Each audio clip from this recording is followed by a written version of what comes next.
The human body contains organs such as bones, the brain, heart, and reproductive organs.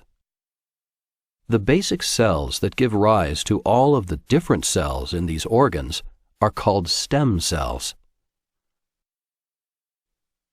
One type of stem cell is an egg cell from a woman that has been fertilized by a sperm from a man.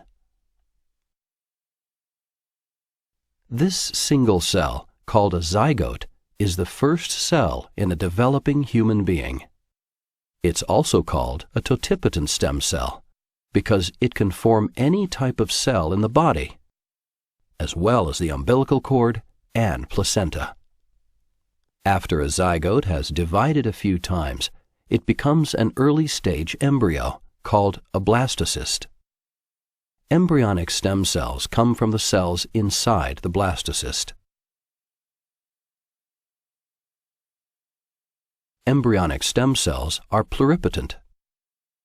This means they can form any cell in the body, but not the cells in the umbilical cord or placenta. In the lab, embryonic stem cells are donated from leftover embryos created during in vitro fertilization. In vitro fertilization is a procedure to help a woman become pregnant. Another type of stem cell is an adult stem cell. Small groups of these cells are found in some organs, such as the skin, after birth and into adulthood.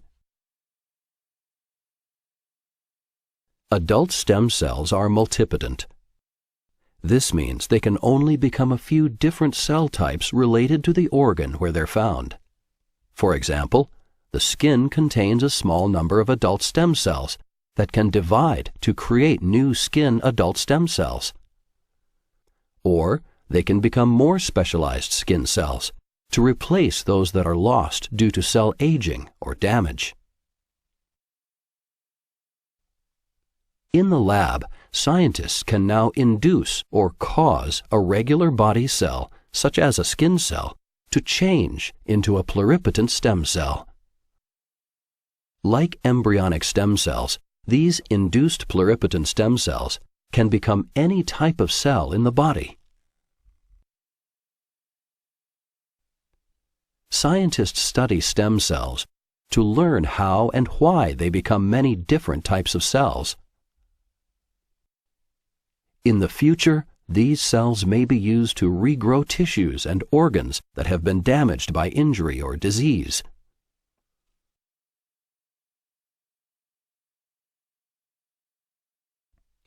Stem cell therapy is a procedure that uses stem cells to treat a disease or condition.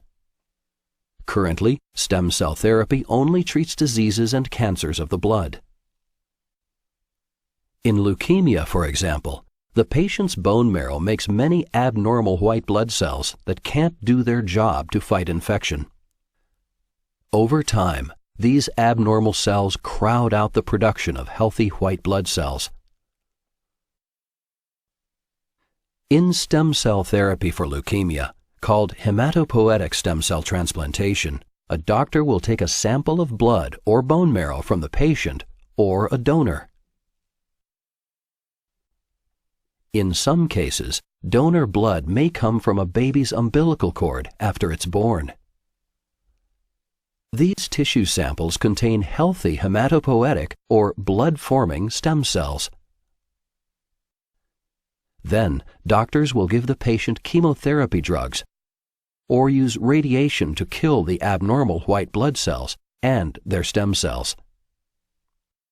Once the abnormal cells are gone, the doctor will transplant the healthy hematopoietic stem cells from the tissue samples into the patient.